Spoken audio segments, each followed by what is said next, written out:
Olá, boa noite. Entrando no ar com mais um resumo do dia.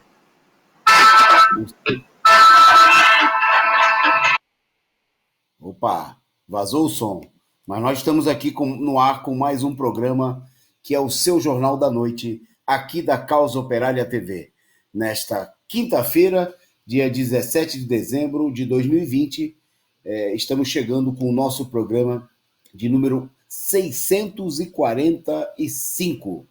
Bom, e no destaque de hoje, a votação da obrigatoriedade da vacina pelo Supremo Tribunal Federal, maioria a favor da obrigatoriedade, conseguida agora no começo da noite. Bom, e nós vamos destacar também, como destaque principal do nosso programa, os mais de 2.000 mortos em 48 horas aqui no Brasil, mostrando aí a situação totalmente fora de controle, em disparada, né, e empurrando, inclusive, para que o país chegue aí aos 200 mil mortos, quem sabe, infelizmente, talvez até antes do final do ano, e com certeza no começo de 2021. É uma situação, enquanto, depois de um festival de demagogia, de discurso, de foto com sorrisos, né, por parte dos governantes para anunciar aí um plano de vacinação que não resolve problema algum, nós temos aí a dura realidade dessa situação. Bom, nós vamos tratar desse tema no programa, vamos falar do aumento do salário mínimo, da situação, da decisão do governo, justamente do Estado, que tem o maior número de mortos no país, do Estado de São Paulo, de anunciar que vai retornar às aulas em fevereiro, mesmo sem vacinar professores, trabalhadores da educação, estudantes. Foi pelo menos o anúncio feito pelo pseudo-governador científico, o João Dória. Bom, nós vamos destacar aqui também a crise, né, em torno da eleição da presidência da Câmara dos Deputados, a posição do PT, a crise no interior do bloco, o chamado bloco do mal menor, que a gente vai discutir aqui se é o mal menor ou o mal pior, mas com a ruptura de um deputado do DEM, que rompeu com o bloco do Maia e resolveu apoiar o Centrão. Bom, tem notícias internacionais também sobre a situação da Covid em países como Japão, Tóquio, Tóquio no Japão, nos Estados Unidos e na Alemanha. Tá certo? Você acompanha aí conosco, porque para comentar estas e outras notícias, está presente aqui conosco na bancada virtual a companheira Lília Miranda. Boa noite, Lília. Boa noite, Tony. Bem? Olá, seja bem-vinda. Você e todos os nossos amigos que acompanham a nossa transmissão aqui pela Causa Operária TV, o pessoal que estava ainda agora há pouco assistindo o programa Tição, programa de Preto, né? Muito obrigado aí vocês que continuam conosco, o pessoal que está chegando agora para assistir o resumo do dia, você também que nos acompanha na madrugada, no dia seguinte, você que já está num fuso horário diferente aí no exterior, né? Já está entrando pela madrugada dentro, mas que está aqui acompanhando o nosso programa. Sejam todos bem-vindos. Bom, um abraço aí para o pessoal que já está aqui conosco, mandar aqui algumas saudações, em nome deles, saudar todo mundo que acompanha o nosso programa. O Eros Henrique, né, que falou que estava lá no programa Notição e que ficou para acompanhar aí o resumo do dia. O Rude Pride, né, o nosso nosso amigo aqui, internauta, que tem como pseudônimo Cais64, né, dizendo aqui que o Rui Costa Pimenta tem toda a razão em duvidar da eficácia da vacina. O Rui que participou hoje à tarde do programa A Live das 5 no DCM, e que esse tema foi muito discutido. O nosso amigo Fabiano Proletário, a Namara Stutz, boa noite aí, seja bem-vinda. O Sou Eu, né, boa noite, nosso amigo aí. Chegando aqui o nosso companheiro Ernesto Abdala Filho, nosso companheiro aqui, correspondente da Espanha. que ele chega sempre trazendo notícias da Europa, comentando aqui, participando conosco, e você pode fazer o mesmo aqui no nosso chat, né, que é um canal para debate, para discussão, e seguir também o bom exemplo do Ernesto, que já chegou contribuindo, né? Seja bem-vindo, Ernesto, muito obrigado aí pela contribuição, que é fundamental, né, para sustentar a atividade revolucionária desse nosso canal, uma arma poderosa, né, na nossa comunicação. Muito boa noite aí, camarada, e a todos vocês aí. Então, entrem, comentem, compartilhem adoidado aí o nosso link, mande nas redes sociais, no Facebook, no Telegram, no Twitter. Compartilhe, chame o pessoal para assistir o programa que não tem rabo preso, né, com as empresas capitalistas, e que entre um lado golpista e o outro lado golpista não fica do lado de ninguém, né, mas chama a lutar contra todos os lados, contra todo o regime golpista existente em nosso país, né, contra o imperialismo, pela reivindicação dos trabalhadores. Então, fique aí conosco, compartilhe, discutam conosco, critiquem, né, mandem suas sugestões. Boa noite aí para o Carlos Santos, né, o Namar Stutz também, já tinha destacado. Opa, a Ana Matos, que chegou por aqui, e desta vez eu consigo. Boa noite também para vocês aí. Então vamos lá, vamos para a nossa pauta, começando por destacar a questão do salário mínimo, porque o governo anunciou aí um aumento para o salário mínimo, né? Na previsão orçamentária enviada ao Congresso tem um novo valor. E eu vou pedir para a Lília comentar aí o tamanho desse reajuste e o que dá para comprar com o aumento proposto aí pelo governo. Com você, Lília. É isso aí, Toninho, né? Foi proposto o reajuste de apenas R$ 43, que dá para comprar, né, um saco de arroz e uma lata de óleo, né, devido ao aumento, né, desses produtos da cesta básica. Foi aprovado ontem, né, no projeto da Lei de Diretrizes Orçamentárias de 2021, salário mínimo de 1.088. Atualmente custa 1.045, né? Então, esse mísero, né, aumento. E é o terceiro ano consecutivo que o piso será reajustado sem ganho real, né? Não foi reposto nem inflação, nem nada do tipo. Em 2019, né, o Bolsonaro acabou de vez, né? Isso começou desde o golpe de 2016 e em diante extinguiu de vez a implementação, né, do aumento salarial pelo DIEESE. Então, esse mísero aumento, né, e a gente sabe que houve um aumento da inflação, né, houve um aumento também da cesta básica, só que o trabalhador não vai receber nada, né, nenhum ganho real e continuar com esse mísero salário. E como a gente já noticiou aqui, né, de acordo com o DIEESE, o salário mínimo para 4 pessoas, deveria ser mais de R$ 5.000, né? Então, a gente está muito longe, né, para garantir para a pessoa a alimentação, a saúde, o transporte, a moradia. Então, a gente vê que com esses 1.088, Malemar garante uma comida, né? E pouca comida, porque houve um aumento de vários da cesta básica, né? Como o óleo de soja, o arroz, né? O feijão e outros itens, né? Então, é isso aí, é isso que o trabalhador, né? Além da doença, do coronavírus, ainda, né, vai ter esse não reajuste, né? Seria um não reajuste de R$ 43.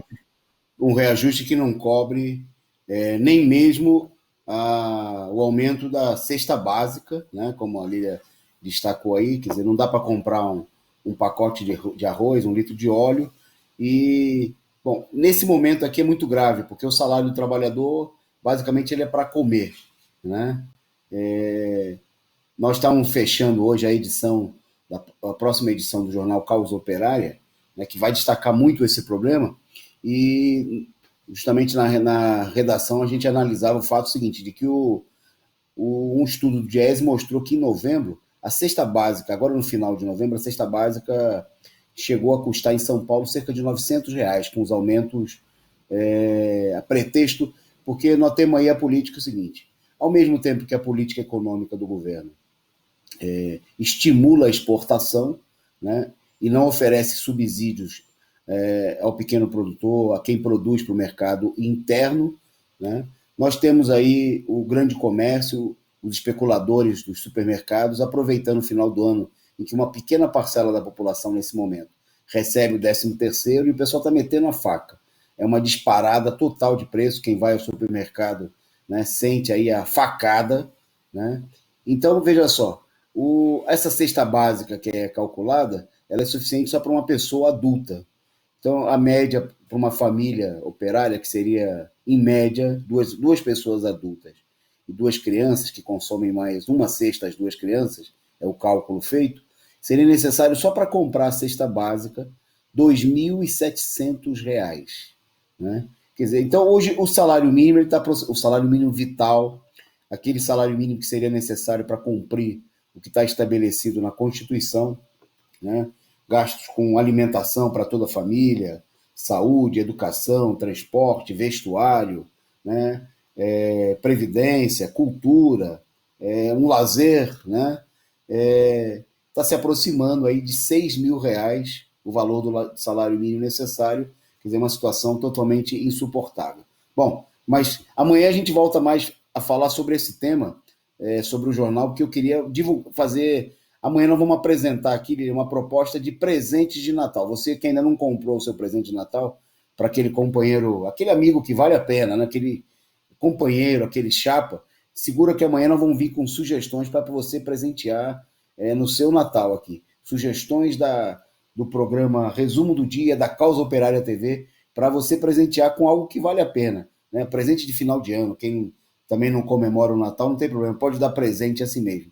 Então amanhã, aqui no nosso programa, sugestões para um bom presente de Natal, para o companheiro, para a companheira, para aquela pessoa que você gosta, né, que você quer ver evoluir na luta aí para mudar a situação. Bom, mas nós vamos entrar aqui num tema, se a situação do salário é uma situação muito grave, né, o que nós vamos falar agora é da maior gravidade. Nós vamos mostrar, eu vou pedir para a produção mostrar para a gente um quadro, se conseguir a imagem do Google, né, que tem o quadro de mortos no Brasil.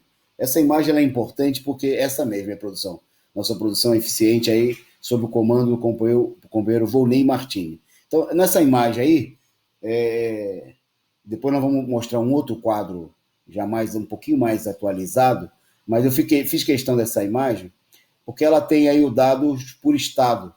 Então, se vocês olharem, esses dados aí são de ontem, quando o Brasil foi anunciado que o Brasil teve 936 mortos, na tarde de ontem. Depois, à noite, as secretarias de educação já chegaram ao número de 968. Foi até o dado que eu divulguei aqui ontem no programa. Só que se vocês olharem, né, queria que todos vocês que estão assistindo o nosso programa prestassem bastante atenção aí, logo na linha inicial dos estados, aí, onde está escrito São Paulo, né, olhem bem lá no canto direito, o número de mortes, está lá, 44.262, e embaixo tem um número menorzinho, né, tem gente que não consegue enxergar, mas dá uma aumentada aí, amplia a sua tela aí. Então, vocês veem assim, tem um número 0, porque 936 mortos ontem, ou 968, que foi divulgado pela Secretaria Estadual de Educação, era contando 0 mortos de São Paulo. 0. Por quê? Porque, mais uma vez, né, São Paulo deixou de divulgar o número de mortos. O governo de São Paulo anunciou a culpa no sistema do Ministério da Saúde, fazendo uma guerrinha. Mas é bom lembrar o seguinte, São Paulo é sempre o responsável, no total geral e nas mortes diárias, por cerca de 1/4 dos mortos. O que significa? Que ontem é possível que a gente tenha tido aí mais de 1.100 mortos. Porque ontem, Lília, foi batido o número de casos. Foram mais de 70 mil casos de infecções de Covid em todo o país. Isso sem os dados divulgados de São Paulo. Né? Quer dizer, a situação está totalmente fora de controle. Bom, aí agora a gente vai ver o quadro atualizado já de hoje, né? Com os totais atualizados de hoje, que a gente não sabe, obviamente, desapareceram os dados de São Paulo. Hoje apareceram os dados aí, quer dizer, a confiabilidade disso aí, obviamente, que é nenhuma. Tamanho nível de... Mas o dado importante, né, se vocês olharem também no canto esquerdo, onde tem uma setinha lá em cima, né, com um número em vermelho, e outra setinha embaixo. Em cima, o quanto cresceu hoje o número de casos de um dia de hoje? 69.826. Quer dizer, ontem mais de 70 mil, hoje praticamente 70 mil novamente. 70 mil casos por dia, novos casos. E embaixo o número de mortos. 1.092, hoje com dados de São Paulo. Né? Ou, pelo menos queremos crer que assim seja. Né? Então, em 2 dias, mais de 2.000 mortos. Né? Quer dizer, nós estamos passando aí de uma situação de uma média de 875, é a média atual, né? Para uma média que vai caminhando aí para mais de 1.000 mortos por dia. Nós já temos, segundo esse dado aí, do Ministério da Saúde, que os dados eles vão mudando, porque a tentativa, primeiro que a divulgação é pequena, e segundo que o objetivo é sempre confundir, obviamente, a população, né, com as notícias falsas de tudo que é lado, né, porque não há um controle, e não há um controle popular, não há um controle dos órgãos de trabalhadores, né. Infelizmente, a própria esquerda desconsidera a necessidade de fazer uma investigação, acredita, né, dá crédito aí aos governos da direita que divulgam essas informações. Né? Então, no dia de hoje, por exemplo, agora à noite estão sendo divulgados 1.054 dados mortos pelas secretarias estaduais de saúde. Mas o fato mais importante é justamente esse, de que a gente tem aí 2 dias com mais de 1.000 mortos seguidos. Né? É um número que a gente só teve lá na alta fase da pandemia, quando a gente chegou a 1.200, 1.300 mortos. Né? E a média de novas mortes nos últimos 7 dias já passou de 725. Né? Bom, essa situação, obviamente, está mostrando que a situação está totalmente fora de controle. Né? O recorde anterior no número de casos, só para precisar o dado, né? Ontem foi de 70.574, é o novo recorde. E o recorde era de julho, no momento de maior número de mortos. Né? Nós tivemos num dia 69.064. Então, o primeiro lugar foi ontem e hoje já é o segundo lugar. Né? Nós temos os 2 piores dias da pandemia no país. E é justamente nesse momento, né, em que nós temos mais de 2.000 mortos e mais de 1.000 mortos por dia em 2 dias consecutivos. 2 recordes seguidos no número de casos. O primeiro lugar ontem e o segundo lugar hoje. Né, que os governos cretinos, criminosos, genocidas, né, que comandam o país, Dória, Bolsonaro, Zema, Ibanez, Cláudio Castro, agora no Rio de Janeiro, Ratinho Júnior, né, e por aí vai pelo país afora, estão montando aí todo um circo em torno da discussão da vacina. Né? E nós vamos falar ainda daqui a pouco no programa sobre o STF, e nós vamos ver que tem o mesmo sentido. Né? Está armado um circo, não para discutir essa situação. Ninguém discute quais são as medidas para parar a carnificina que está se cometendo, o genocídio contra o povo brasileiro. Né? É bem mais do que em muitas guerras, mais de 1.000 mortos por dia. E absolutamente nenhuma medida a não ser conversa. Né? E nós estamos caminhando, né, para um Natal, final de ano, de fome, como a gente viu no primeiro ponto, né, e de morte, sem nenhum controle efetivo da situação. Né?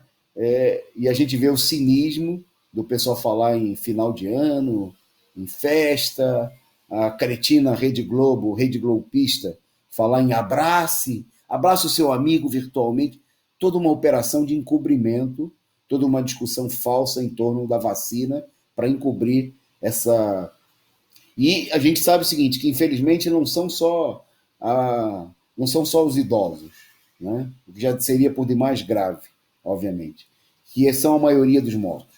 Mas nós estamos vendo, inclusive, vem sendo destacado que vem crescendo o número de pessoas mais jovens que estão falecendo no último período, por conta da política criminosa, né, dos governos da direita de abrir tudo, de não estabelecer nenhum controle, né, e a Covid tomou conta do país, domina totalmente a situação, né, e não vai ser voto de juiz, não vai ser conversa fiada de deputado que vai mudar essa situação. Né? Quer dizer, as UTIs estão lotadas, né, a superlotação está chegando já em várias cidades novamente. Nós vamos ter, né, e eu queria chamar a atenção, nós vamos ter um final do ano em que as pessoas vão estar morrendo e não vai ter, como já está acontecendo, vai se agravar, nem aonde ser atendida nos hospitais. Né? É isso que não. Esse vai ser o presente de Natal da direita golpista, né? Além da situação de fome, de miséria, né? É preciso denunciar essa situação, é preciso criar um clima de revolta, de indignação, né? Que deveria, nesse momento, inclusive, unificar aí toda a esquerda, todas as organizações de luta dos trabalhadores, para se levantar em todo o país contra essa situação. Né? Uma situação da maior gravidade que ninguém denuncia, em que há um silêncio, né, e uma discussão como a situação estivesse em vias de ser resolvida. Nada poderia ser mais falso e mentiroso. Bom, vamos em frente, nós vamos voltar aí aos temas daqui a pouquinho relacionados, vamos falar da decisão do STF. Eu queria agradecer aqui ao nosso amigo Para Que Postar, só tendo Face, que mandou aí a sua figurinha, a sua contribuição, muito importante. Né? Pedir a todos os nossos amigos internautas que sigam aí o bom exemplo, mandem, façam como o Ernesto, como fez aí o companheiro Para Que Postar, mande a sua contribuição, sua figurinha, seu superchat, contribua na vaquinha da Causa Operária TV, e se você ainda não é membro do nosso canal, né, você pode clicar agora aqui e tornar-se membro e passar a dar a sua contribuição regular, permanente, fundamental para sustentar o nosso trabalho. Mandar o nosso boa noite para Angelina Dias, que chegou por aqui, nossa amiga Rosa Cavalcante, né, lamentando aí a situação no Rio. Ela fala lá, meu Rio de Janeiro, que tristeza. É o nosso Rio de Janeiro, né, numa situação de, já a essa altura, passando de mais de 1.000 pessoas aí na fila de espera. Isso que eles estão contabilizando. Né? A crise, só falar, a crise, né, pela irresponsabilidade. Teve juiz hoje que mandou fechar uma cidade do norte fluminense, lá, o Arraial de Búzios, Armação de Búzios. Né? E determinou que em 72 horas os turistas que estavam na cidade se retirassem da cidade, tinham que evadir da cidade, né, por conta da situação de disseminação da Covid. É uma situação toda arbitrária, né, em que o governo, o Estado não toma nenhuma medida e de uma hora para outra, ali a colar, alguém resolve, né, adotar medidas como essas aí, que não são medidas de proteção de nada. Ninguém fala em teste, ninguém fala em investimentos, ninguém fala em contratação de trabalhadores, em remédios. Né? Hoje eu fui olhar de novo o mapa de Cuba, que eu falei aqui outro dia que tinha 136 mortos. Hoje tem 137. 137. Morreu em uma semana mais uma pessoa, mais uma vítima. Né? Isso não tem vacina em Cuba, ninguém foi vacinado. Cuidados médicos, isolamento, testes, né? Universidades abertas para que o filho do camponês, o filho do operário, possa ser médico e atender a população. Aqui, né, as universidades de medicina é um privilégio da burguesia. 15 mil reais. Né? Minha filha está interessada em fazer medicina, a gente estava olhando o preço das universidades privadas. Umas universidades vagabundas, requenguelas, que vendem diploma, que são aquelas fábricas de vender diploma, 15 mil reais de mensalidade. E aí a gente tem aí a situação. Tudo preparado. Não tem nada, não é obra do acaso, né? Ninguém vai responsabilizar o destino. É uma política criminosa de deixar a população morrer e salvar as empresas capitalistas. Bom, nós vamos em frente. Vou pedir para a Lília agora falar um pouquinho para se dar conta dessa situação. e organizar melhor a luta, é necessário teoria revolucionária, né? É necessário reforçar a compreensão sobre o que acontece no mundo, né? Sobre a evolução da situação no nosso planeta, né? Sobre o comando do imperialismo desde o século passado. Bom, e aí a Lília tem um convite fundamental para todos vocês, que é em relação à Universidade de Férias do PCO, que começa agora em janeiro. Vai lá, Lília. É isso aí, Toninho. Né? Já são mais de 500 inscritos na universidade, né, de férias. A universidade esse ano vai tratar sobre o que foi o stalinismo, né? Ela vai ser diferente, né? Vai ter outros moldes devido à pandemia. O curso será dividido em 2 meses, né? Em janeiro e fevereiro. É a 46ª Universidade de Férias. Então, o curso será online, será ministrado pelo companheiro Rui Costa Pimenta, que é presidente nacional do PCO, que vai abordar de forma detalhada o fenômeno do stalinismo, tema que recentemente voltou à tona, né, na mão de alguns elementos e grupos pseudo-revolucionários. As datas de janeiro já estão definidas. Serão todas as terças e quintas, né? Então, na primeira semana, dia 5 e dia 7, depois na outra, dia 12 e dia 14, dia 19, 21, 26 e 28. Em breve, o cronograma de fevereiro já estará disponível. As aulas serão realizadas em um site próprio, né? E terá uma taxa simbólica de R$ 100. Que também permite, né, que vai permitir o acesso ao material 6 meses após as aulas, né? Então participe, acesse, né, acho que a produção vai colocar, acesse o site, né? O site é www.universidademarxista.pco.org.br.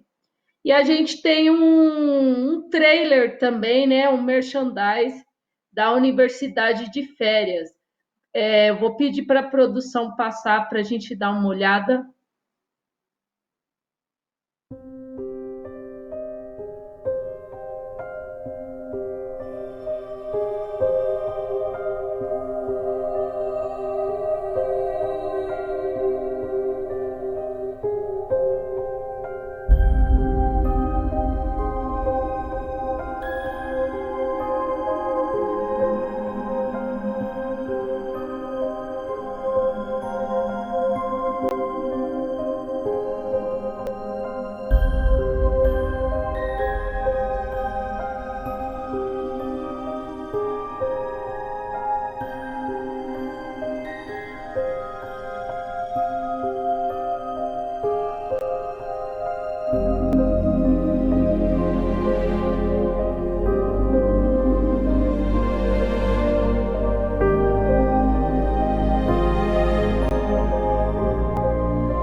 É isso aí, né? Então, participe, já são mais de 500 inscritos, né? Faça sua inscrição e venha entender o que aconteceu, né? O que foi a Revolução de 17 e depois a Contra-Revolução, né? Com o stalinismo. É isso aí. Vamos lá, Toninho. Ok. Bom, vamos em frente. Convido a todos vocês a visitarem o site, a se inscreverem. Tá aí, ó. Já que a Lina falou, um ótimo presente de Natal, né? Você pode fazer a sua inscrição, um bom presente para você mesmo e um presente também para quem você quer, para quem você gosta, para um amigo, né? Para uma pessoa próxima. Você pode entrar lá no site, fazer a inscrição. O valor é um valor pequeno, módico, R$ 100, né? Vai dar acesso não só a mais de 40 aulas de curso, né? 40 horas aulas de curso, biblioteca farta, né? Materiais, informações, vídeos, né? E vão ser montados também grupos de estudo, de discussão para as pessoas que quiserem, né, participar. E estão sendo montados vários grupos regionais, né? Hoje o pessoal de Brasília, por exemplo, estava acertando aí. Eles vão fazer, inclusive, na próxima semana, vão fazer uma aula preparatória para falar sobre a importância do curso. Nós vamos divulgar aqui, quem quiser acompanhar, né? E a mesma política vai ser repetida em vários estados, para divulgar, né? Porque o objetivo que está caminhando a passos largos para ser alcançado é escrever para o curso 1.000 pessoas, né? Inclusive com a participação de muitos companheiros do exterior, né? Gente da Europa, dos Estados Unidos, do Japão, vai estar presente, participando também, do curso O Stalinismo, que foi o Stalinismo, uma análise marxista. Bom, vamos em frente na nossa pauta.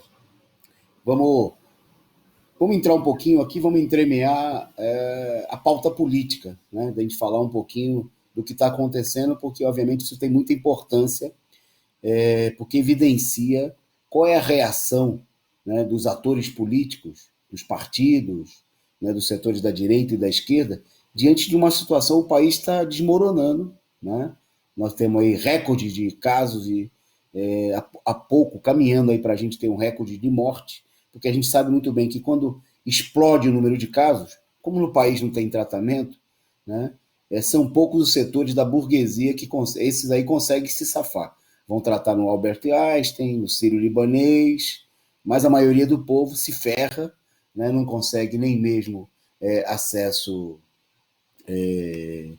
ao, ao tratamento, às vezes fica esperando. Por exemplo, o pessoal acabou de. Estava comentando no chat, eu fui até olhar porque eu não tinha visto ainda. Né? Uma atriz no Rio de Janeiro, ela morreu, né, por conta da situação de ficar esperando na fila da UTI. A atriz Cristina Rodrigues, né? Jovem, né? Desde segunda ela estava internada numa enfermaria da UPA, na Tijuca, né? E morreu. Ela estava com sintomas graves da doença, né? Mas não conseguiu sequer ter direito ao tratamento. Ela tinha apenas 47 anos, né? E morreu hoje em decorrência da complicação justamente do novo coronavírus por falta de atendimento. Ficou internada aí na enfermaria da UPA, né? E ela estava aguardando a transferência para um leito de UTI, que no Rio de Janeiro o pessoal chama de CTI, né? Centro de Terapia Intensiva, né? Ela que participou de quadros no programa de humor Zorra Total, né? Depois vou mandar para a produção e a gente coloca uma foto aí da atriz falecida, né? Que é muito interessante porque é a situação que acontece, infelizmente, né, com todo o povo. Né? O caso dela é exemplar, né? Porque veja que nível de generalização que nós temos aí, em que as pessoas não estão conseguindo sequer ser atendidas, né? Estão mofando aí nas unidades, nas filas dos hospitais, né? Sendo mandada de volta para casa, né? E aí nós temos aí um descontrole total da situação, né? Então é isso, essa situação por demais grave que o pessoal está comentando aqui no chat no Rio de Janeiro, né? Levantou a Sandra e outros companheiros levantaram a situação e que está se repetindo em todo o país, né? Nesse momento, o nível de letalidade no Rio de Janeiro já é maior do que o de São Paulo, inclusive, né? O estado é menor e proporcionalmente já tem uma incidência de mortos maior que São Paulo. É a situação totalmente fora de controle em todo lugar. Apenas em São Paulo nós temos um governador, um engomadinho, né, que faz discurso, vai lá e faz uma encenação na frente da televisão como se ele tivesse controle. Tá aí, a produção conseguiu para a gente a foto aí, né, da atriz Cristina Rodrigues, né, falecida hoje, né, ela em um de seus personagens. Bom, em nome da saudação a ela, né, a saudação aí a mais de 1.000 pessoas que hoje perderam parentes, não são apenas números, né, são pessoas, e já mais de quase 185 mil pessoas mortas, e a gente caminhando aí para completar, infelizmente, 200 mil, né, e é preciso reagir a essa situação. Bom, vamos em frente na nossa pauta. Bom, nós vamos destacar agora a situação está avançando na Câmara dos Deputados em torno da discussão da sucessão do presidente Rodrigo Maia, deputado do DEM. Né? E as notícias de hoje são principalmente na tentativa de formação do bloco comandado pelo próprio Rodrigo Maia. Né? Rodrigo Maia que vem espertamente aí adotando a política de montar um bloco, supostamente um bloco de oposição ao Bolsonaro. Bom, antes de mais nada, é preciso destacar que esse bloco de oposição, comandado pelo Rodrigo Maia, é formado, em primeiro lugar, pelo Rodrigo Maia, que foi o general, por exemplo, foi chamado pelo presidente da República, pelo presidente ilegítimo Bolsonaro, de general da reforma da Previdência. Foi quem a burguesia agradeceu que, sem ele, a reforma da trabalhista não teria passado, porque o Temer não tinha autoridade política para aprovar aquele ataque. Foi ele que conseguiu articular e impediu, por exemplo, que o Temer caísse, né, impedindo a sequência do processo que levantava aí a possibilidade de um impeachment do Temer. Foi ele que conseguiu comandar a reforma da Previdência, que destruiu a aposentadoria, né, de todo o povo brasileiro. Então, precisaria saber o seguinte, no que ele é contra o Bolsonaro? O Rodrigo Maia, que tem a foto dele aí, a produção já colocou para a gente, foi também quem é aquele sob cujas panças, né, estão aí 56 pedidos de impeachment do Bolsonaro. Então, perguntaríamos nós, porque nós somos idiotas, né? Se o Rodrigo Maia, se ele é contra o Bolsonaro, ele é o candidato de oposição ao Bolsonaro, por que ele não abre o processo de impeachment? Né? Ele podia escolher lá, sortear qualquer um dos 56 pedidos de impeachment do Bolsonaro. Né? Nós do PCO assinamos um junto com toda a esquerda. Né? Por que o Rodrigo Maia, para mostrar que ele é mesmo o candidato contra o Bolsonaro, né, ele não abre o processo, não dá sequência ao processo de impeachment? Porque ele é só um figurante. Né? Ele é o cara que comanda todos os ataques contra os trabalhadores, para o Temer, para o Bolsonaro, seja lá para quem for, mas agora ele, para tentar conquistar uma maioria de votos na Câmara e jogar para a torcida, para o público, ele é o candidato anti-Bolsonaro. Bom, o nosso tema de hoje é o seguinte, o PT, o partido, justamente o Partido dos Trabalhadores, né, decidiu que não vai apoiar o Fernando Lira. Até aí, não parece muita novidade, né? Só mostra que tinha gente no PT que, pressionado por setores aí da própria esquerda, discutia a possibilidade de apoiar um candidato do próprio governo Bolsonaro. Né? Na reunião da bancada realizada ontem à noite, né, a bancada do Partido dos Trabalhadores decidiu que não apoiará o candidato que seja apoiado por Bolsonaro. Não vai formalizar um bloco em torno do Arthur Lira. Né? Bom, no entanto, adiou para sexta-feira uma decisão final a ser tomada pela bancada, né?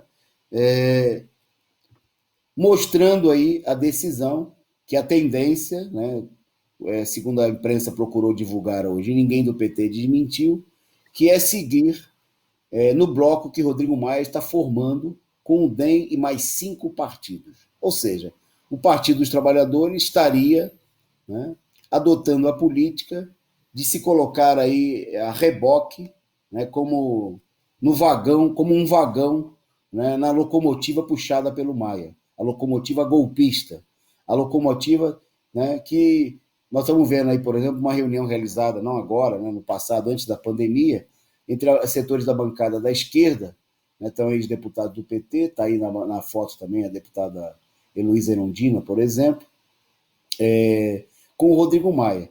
E a gente pergunta o seguinte: qual foi a reivindicação da esquerda, dos trabalhadores, que o Rodrigo Maia atendeu? Nenhuma.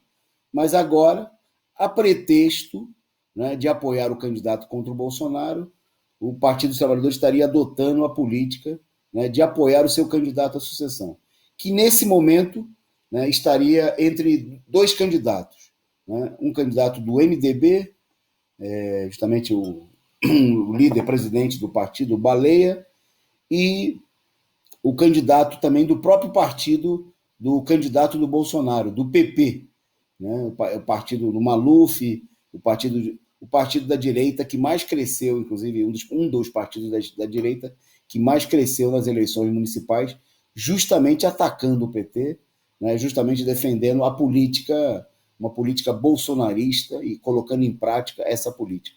Partido, inclusive, que integra aí o governo Bolsonaro e vem sendo um dos sustentáculos do Bolsonaro, né, na Câmara, no Congresso Nacional. Bom, evidentemente que essa política é um beco sem saída, né?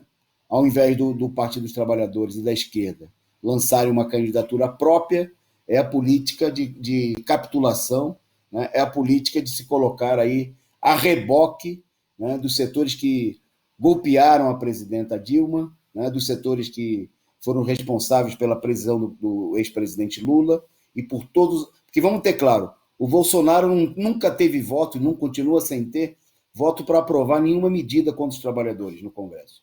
Quem aprovou tudo contra os trabalhadores foi o DEM, foi o PSDB, foi o bloco ao qual o PT está querendo se juntar, né? Ao qual o PDT já decidiu que vai se juntar, o PSB já decidiu se juntar, né? Setores da esquerda procuram se apresentar como a esquerda. Como diz o Jazão Guaranese aqui no nosso chat, estamos totalmente ferrados com essa esquerda. É isso mesmo. Infelizmente, essa política não aponta uma perspectiva independente, vai na contramão daquilo que o povo brasileiro precisa nesse momento para enfrentar a política genocida da direita, né? A política criminosa em relação a todos os problemas essenciais que dizem respeito aos interesses do povo brasileiro. Inclusive, negociar migalhas, cargos, em comissões, né, pequenas vantagens que não vão servir à população, né, mas que vão servir diretamente aos interesses dos maiores inimigos dos trabalhadores e preparar essa política é parte da preparação para manter essa política golpista em 2022, elegendo aí um João Biden para a presidência da República. Bom, vamos em frente. Eu vou aproveitar, vou pedir licença aí, Lília, já vou pular para o próximo ponto, lá num ponto que estava lá na pauta, lá no nosso item 8, só para mim não atropelar muito a produção, que tem a ver com esse. Aí eu já junto o tema e depois devolvo para a Lília.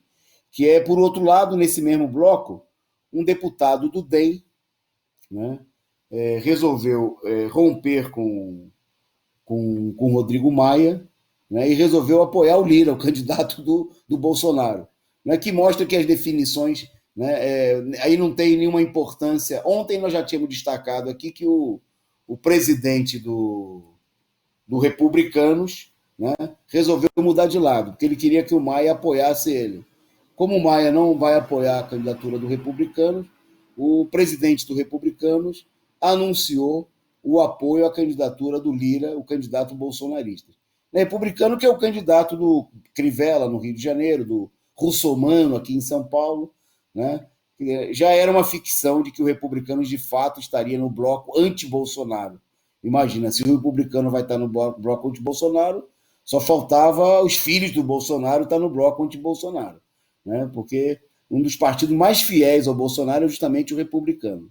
Bom, aí hoje, né, destaque do dia aí foi que um deputado do DEM, né, resolveu ele mesmo se passar diante do fato de que o Bolsonaro deixou de apoiá-lo, né, o deputado, vou dizer o nome aqui para vocês, ele é tão famoso que a gente nem lembra, é Elmar Nascimento, um deputado baiano, né, ligado aí ao ACM Neto. O dado é importante, porque mostra, vocês sabem que esses esses deputados eles têm caciques, aos quais eles seguem a orientação. Então, é uma ruptura no DEM que pode estar indicando, né, que uma parcela significativa do DEM vai romper com o Rodrigo Maia e vai apoiar o candidato do Bolsonaro. Né? E há vários sintomas nesse sentido. Bom, o candidato do DEM baiano mostra aí a fragilização desse bloco e o quanto Rodrigo Maia precisa da esquerda para tentar eleger o seu candidato. Porque o Rodrigo Maia não tem maioria em relação ao candidato suposto candidato do Bolsonaro. Né? O bloco do Bolsonaro também não tem nenhuma solidez. Ontem a gente anunciou que uma ala mais radical do bloco Bolsonaro levantou a possibilidade de lançar a ministra da Agricultura, a menina veneno, a Tereza Cristina, né, que é deputada licenciada, como candidata e que essa política poderia ser apoiada pelo próprio Bolsonaro. Né? Bom, então é evidente o seguinte, que a esquerda ela abriu mão de se unificar e ter um bloco e ir para a disputa, né, e denunciar o caráter totalmente ditatorial da disputa, denunciar a mutretagem, a compra que está sendo, a compra e venda de deputados que está sendo feito nesse momento, é o Bolsonaro oferecendo ministério, verbas no orçamento, o Rodrigo Maia oferecendo cargos ali, cargos acolá, quem vai ser o presidente dessa comissão, quem vai nomear não sei quem, etc. e tal. Né? E a esquerda se comprometendo com essa política para referendar os piores inimigos do povo, os elementos mais golpistas que derrubaram Dilma, prenderam Lula e ferraram com a vida da população. É isso que nós temos nesse momento. Bom, e nós vamos em frente na nossa pauta, então. Eu já juntei os dois temas em relação à Câmara. Eu vou passar para a Lília, vamos mudar de assunto. E a Lília, no meio dessa crise e de recorde de morte, São Paulo escondendo a situação, mas o governo de São Paulo ele fez um anúncio que mostra o caráter profundamente criminoso do governo e tem a ver com a educação. Né? E a Lília, que é professora do Estado e militante de Educadores em Luta, vai contar para a gente do que se trata. É isso aí, Toninho, né? O científico, né? O que ia dar vacina para todo mundo e essas outras bobagens, né? Que tem passado muito na televisão, anunciou hoje, né? Que vai mudar as regras de flexibilização da quarentena e autorizar o retorno das aulas presenciais da rede básica, né, em 2021, né? Mesmo que o Estado esteja em alguma fase bem restritiva, as aulas vão voltar dia 4 de fevereiro, né? De acordo com as regras atuais, as escolas só podem abrir em lugares que estão na fase amarela, e só que agora não, pode estar na fase vermelha, pode estar tudo fechado, mas a escola vai reabrir. Foi isso que o governador falou hoje, que vai voltar dia 4 de fevereiro. E vai ser publicado, vai ser feito um decreto por ele, obrigando, né, que os professores retornem, e os alunos também serão obrigados a retornar às aulas no próximo dia 4 de fevereiro. Falaram que os prefeitos vão poder também ter uma certa autonomia, mas a gente sabe que isso não vai acontecer, né? Eles deram uma segurada na volta às aulas por causa das eleições, mas como a gente está vendo, né, a pressão de retornar às aulas, né, apesar de estar morrendo mais de 1.000 pessoas por dia, está crescendo. E vale lembrar, e ele veio, né, com um papo que os países que voltaram, que países tiveram restrição e voltaram às aulas, mas a gente viu que os países que retornaram às aulas tiveram a segunda onda e agora estão na terceira onda. A gente viu os estados que tentaram voltar às aulas, né? Um dos estados foi o Amazonas, teve um aumento gigantesco, né, do número de infectados e, consequentemente, o número de mortos. Então é isso, né? O governador hoje anunciou que vai jogar os professores, alunos, a família do aluno também, porque ele vai ficar indo e voltando, né? Vai promover o genocídio, né? Vai aumentar o número de mortos aqui no estado de São Paulo, né? E vale lembrar que é o estado onde morrem mais pessoas. Eles ficam até escondendo os dados, né? Então, é isso aí. Então, a gente vai. Os professores não estão no plano de vacinação, o plano é mentiroso, e nem para mentir que os professores também estão, e a gente vai ter que retornar às aulas. Mas vale lembrar, né, que a gente vai colocar, é preciso colocar, reabrir os sindicatos, né? É preciso organizar a reação, a gente precisa começar uma greve, né? Já fazer a assembleia, já começar uma movimentação. É preciso iniciar uma greve, porque a gente não pode retornar às aulas. A gente sabe as condições da escola pública. Ele falou que tem condições, a gente sabe que não tem condições nenhuma. Não tem água, às vezes falta água, falta papel higiênico, falta toalha de papel, falta sabonete, falta coisas básicas. Não vai ter álcool em gel, a gente sabe a situação da escola, não vai ter máscaras, né? Os alunos, eles, e de acordo, e eles querem obrigar, né? Não vai ser mais facultativo. Os alunos também serão obrigados. Os tantos porcentos que serão divididos de acordo com a fase serão obrigados, né? Então ficarão com falta. Então é preciso a gente se organizar, porque retorno às aulas só com a vacina e com o fim da pandemia. É isso aí. Ok, vamos em frente na nossa pauta. Vamos entrar agora, bom, depois dessa demonstração de covardia e criminosidade, né? Mau caratismo aí do governo, suposto governo científico aí do Dória, né?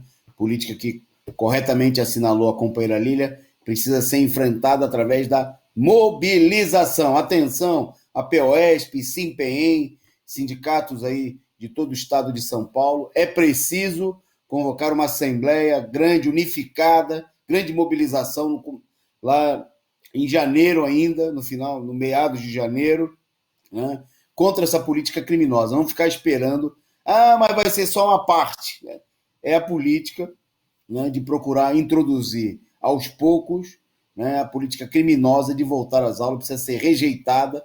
Não se trata simplesmente de garantir o direito desse ou daquele setor, né, mas de se colocar totalmente contra, né, que os trabalhadores da educação e também os alunos sejam jogados, né, nessa política, no meio desse caldeirão, né, de contaminação. Inclusive, na Europa, em várias cidades, como destacou ali, onde abriu, nós vamos falar daqui a pouco, né? Vamos ver o exemplo. Nós já destacamos aqui, dias atrás, o próprio companheiro Ernesto falava da situação da Espanha, né, que adotou essa política muito semelhante, abriu tudo, né, retomou tudo, retomou as escolas, e nós estamos vendo aí a multiplicação de casos na Itália, no Reino Unido, né, na França e assim por diante, inclusive forçando muitos dos países, nós vamos falar disso, a retornar, a voltar atrás nessa situação. Bom, vamos para um segundo tema de destaque importante no nosso programa de hoje, que é a votação realizada no STF, né, na qual se formou maioria hoje a favor da aplicação de medidas restritivas para quem se recuse a tomar a vacina contra a Covid-19, ou seja, a favor da obrigatoriedade da vacina. Né? Para a maioria dos ministros, a vacinação obrigatória não significa vacinação forçada, o que não pode ser, já que a pessoa não pode ser coagida a se vacinar. Né?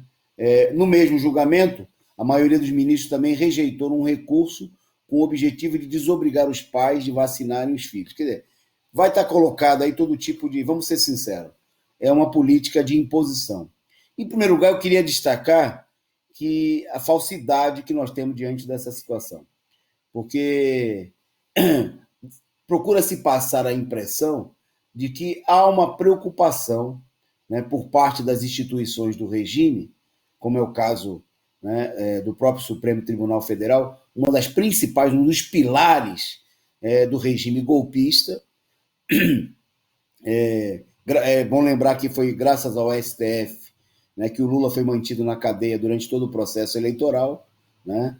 Foi graças ao STF, né, STF que negou recursos, rasgou a Constituição, não garantindo o direito de habeas corpus para o presidente Lula, mesmo sem ele ter julgado, ter sido condenado ainda, ter condenação definitiva, que negou seus direitos eleitorais, cassou, né, junto com o TSE, né, os juízes, os ministros do STF, os direitos eleitorais do presidente Lula, bom, e violou todo tipo de direito do povo brasileiro, né, jogou na lata do lixo, endossou jogar na lata do lixo o voto de 54 milhões e meio de brasileiros que votaram na presidenta Dilma, etc. E tal. Bom, agora, o STF validou tudo, né?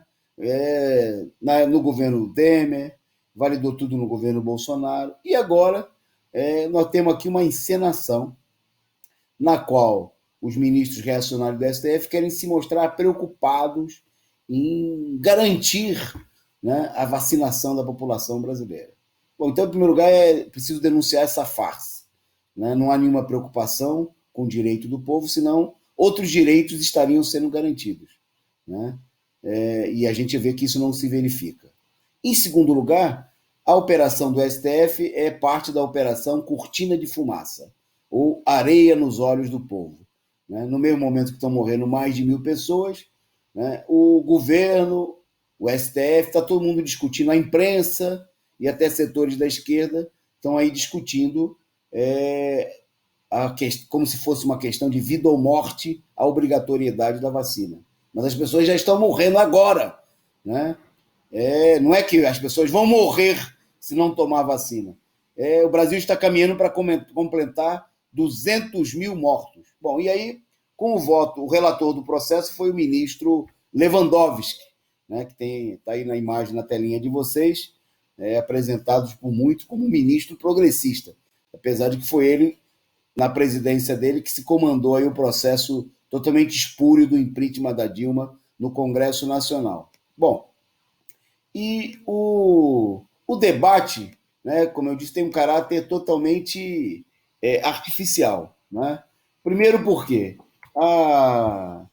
é bom deixar claro que a obrigatoriedade da vacina não garante vacina nenhuma, né? Não garante absolutamente nada. Segundo lugar, né, que a obrigatoriedade é só mais uma peça para impor, preste atenção, né, impor a repressão, o regime opressor do Estado sobre a vontade dos indivíduos. Não tem vacina.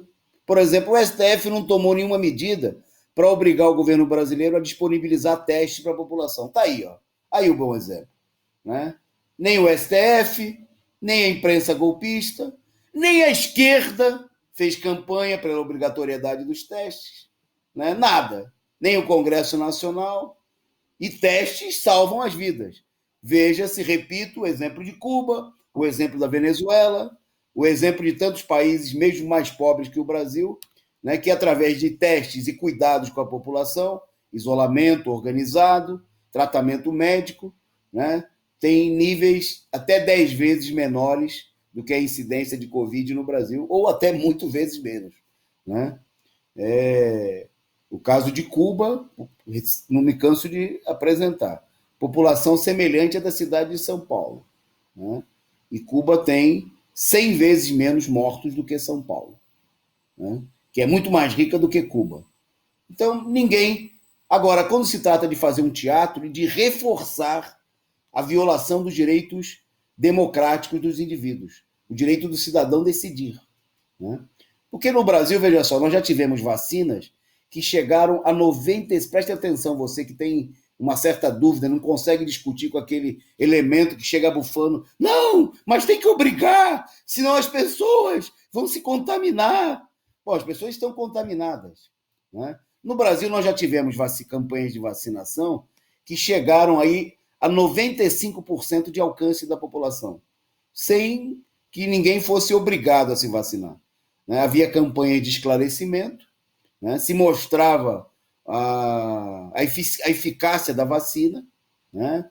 Se fazia campanha, se oferecia a vacina em postos públicos, nas escolas, às vezes até no supermercado tinha um posto de vacinação, né? Aquele tinha os dias de vacinação, campanhas enormes, e a cobertura vacinal, né, chegou inclusive a erradicar várias doenças do país. Né? Chegou a ter momentos que a gente não, certas doenças deixaram de acontecer no Brasil. O caso da poliomielite, né, da paralisia infantil. Agora, por que será que agora que a gente não tem a vacina, né, que a vacina não existe, e o STF está preocupado em votar uma decisão que supostamente obrigaria, né, tornaria obrigatória a vacina, permitiria que estados e municípios criassem coerção contra as pessoas que, por acaso, se recusassem a se vacinar de uma vacina que não existe, que ninguém esclareceu à população, né, que ela deva confiar nessa suposta vacina, uma vacina genérica, que não existe ainda, né, que não está... Por exemplo, eu queria sair agora para me vacinar. Onde que eu posso me vacinar? A vacina não existe, é mentira, é fraude, tá certo? Não tem essa vacina. A vacina ela simplesmente é um negócio capitalista que está sendo especulado aí na operação de compra e venda, contratos, trilhões envolvidos, né? Bilhões e bilhões, interesses comerciais, interesses políticos. E aí, nesse momento, chega o STF e fala, sim, vamos obrigar, né? Vamos gastar, vamos comprar, quem sabe, sei lá, a vacina da Pfizer, que está provocando efeitos colaterais, aí que não tem, a eficácia está sendo colocada em questão, vacinas que não têm nenhum controle de organizações independentes dos trabalhadores, do povo, da área da saúde, nada. Né? E numa campanha que tem um caráter reacionário, evidentemente. Porque se a vacina for comprovadamente eficiente, se for feita uma campanha de esclarecimento, quem vai se negar a se vacinar?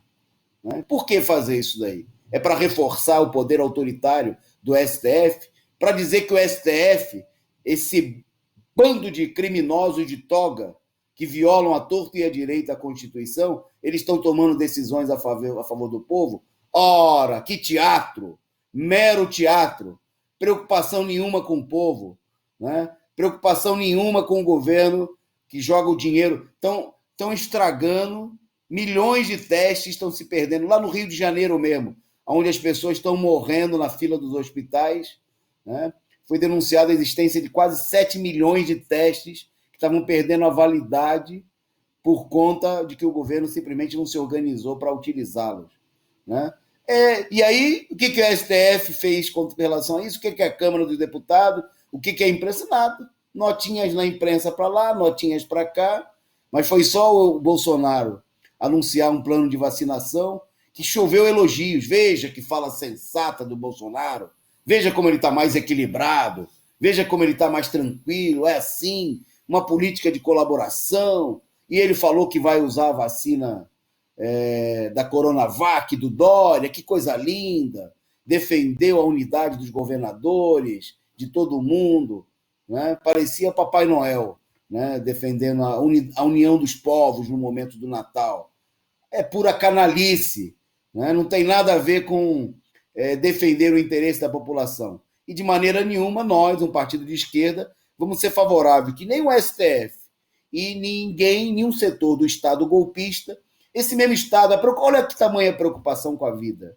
No ano passado, as forças de repressão desse governo, né, desse regime preocupado com a vida, matou 6.357 pessoas, né, a maioria delas negros e trabalhadores.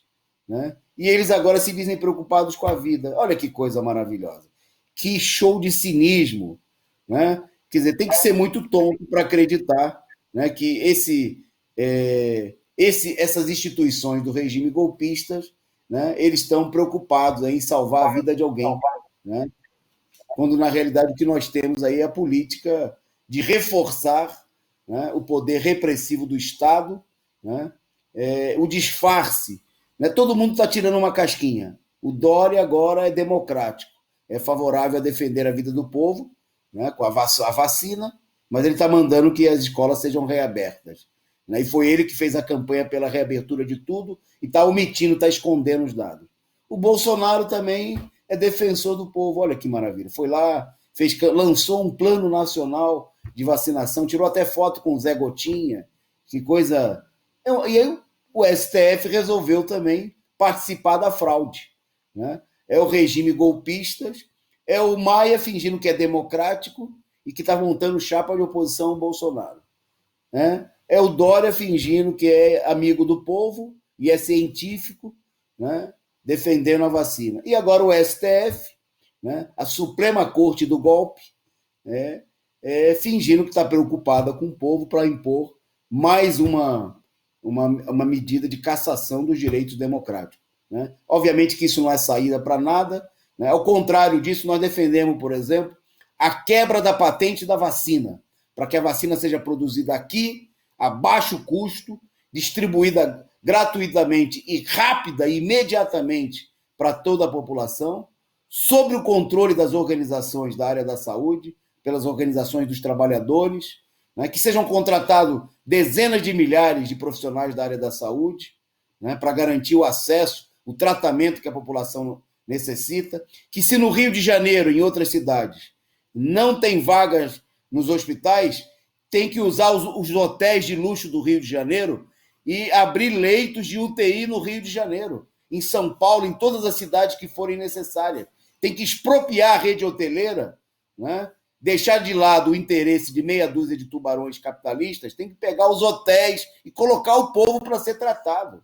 Né? Tem que gastar dinheiro com teste. Nada disso, nem o STF, nenhuma instituição do regime, obviamente, vai garantir. Isso só pode ser garantido com a luta e com a mobilização popular, mas é preciso denunciar o cinismo, né, e a cara de pau desses setores. Bom, para a gente fechar os dados aí sobre a Covid, pelo menos em nível nacional, agora, vamos entrar agora no cenário internacional, né? A gente fechando, vamos passar. A Lília vai falar agora de um dado muito importante, né? Porque enquanto procura se apresentar como se o problema da vacina fosse resolver na semana que vem o problema da Covid, uma pesquisa importante, um estudo, né, que foi publicado aí num periódico da área médica, mostrou que não é bem assim. Conta aí pra gente o que foi destacado, Lilian. É isso aí, Toninho, né? De acordo com o estudo, mesmo os países iniciando a vacinação contra o Covid agora, sugere que as vacinas podem não estar disponíveis para quase um quarto, né, 25% da população mundial até 2022, né? Isso é o resultado desse estudo, foi publicado no periódico BMJ. O estudo também ressalta que há um desafio, né, principalmente nos países de baixa renda ou de renda média. Né? Esses países dependeriam da boa vontade, né, dos países ricos. De acordo com o estudo, alguns países já reservaram 7,48 bilhões de doses de vacina testada por 13 fabricantes. Mesmo se todos os fabricantes, segundo o estudo, atingissem a capacidade máxima de produção, quase um quarto não estaria vacinado até 2022. 51% das doses produzidas já foram destinadas para os países ricos, né? Então, 51%. E esses países só têm 14% da população mundial. Os países, né, pobres e médios, onde vive mais de 85% da população, ficaria só com o restante, né? Ficaria só com 49% dessas doses, né? Está projetado, né, as doses completas, seria 5,96 milhões de doses completas da vacina até o final de 2021. E os preços teriam a variação de US$ 6 até US$ 74, que em real é entre 30 e R$ 375. 40% das vacinas disponíveis pode permanecer para países de baixa renda ou média renda, mas isso dependerá, né, como eu disse, da boa vontade das nações ricas. Então, é isso aí, né? Isso mostra, né, que eles ficam fazendo merchandising com a vacina, só que o potencial, existe uma indústria farmacêutica, né, que domina isso, então a gente vê que no momento deveria investir na questão dos testes e na questão do isolamento para um controle, porque pelos estudos, né, na semana passada a gente falou de um estudo aqui, a vacinação em massa vai demorar uns 2 anos, mais ou menos. É isso aí. Ok. Antes de devolver a bola para a Lília para falar da situação lá no Japão, eu vou agradecer aqui a nossa amiga Neide Matar, que mandou aqui uma figurinha, um sticker muito simpático, né?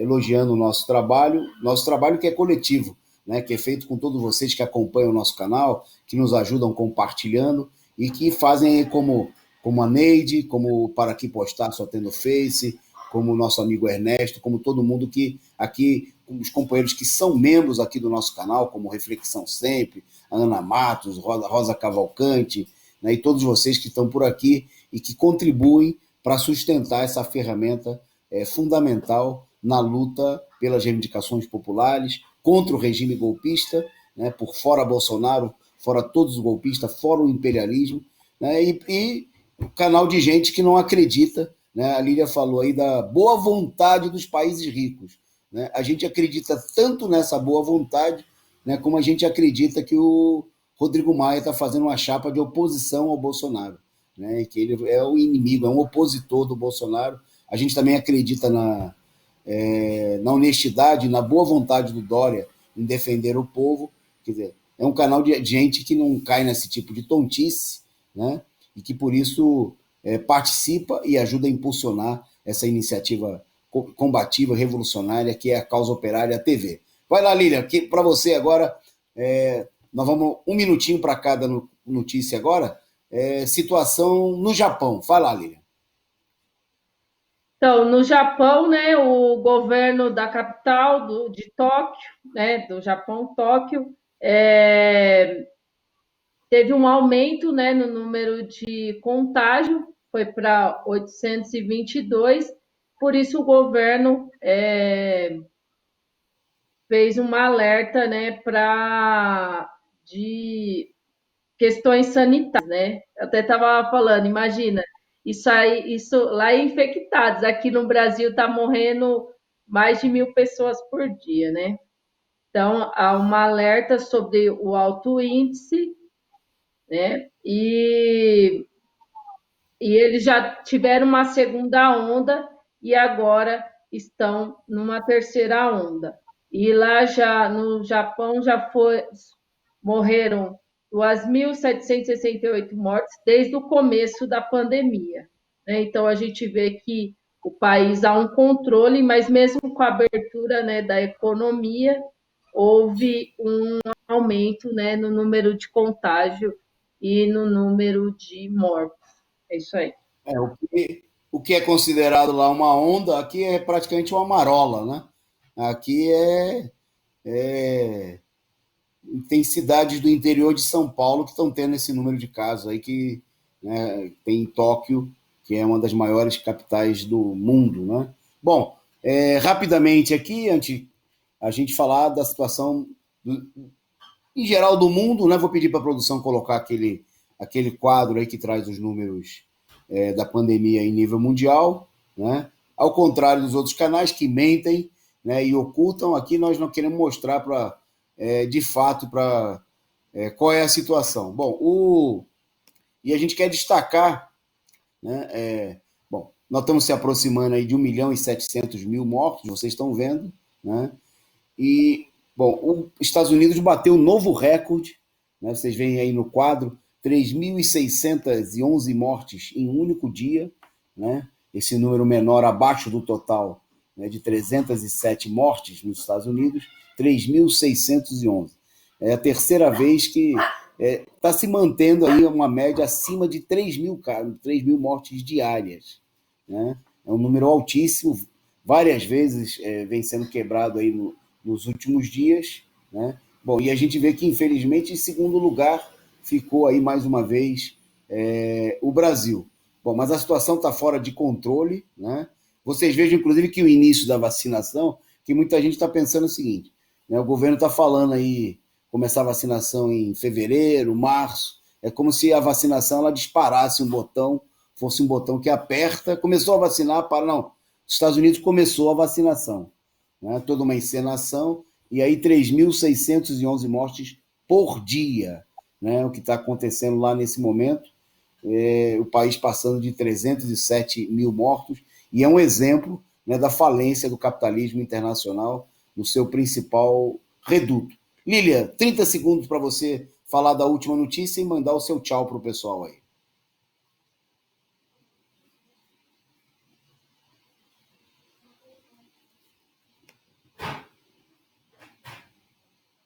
Congelou a Lília? Eu acho que a Lília congelou. Passa para mim, Volney.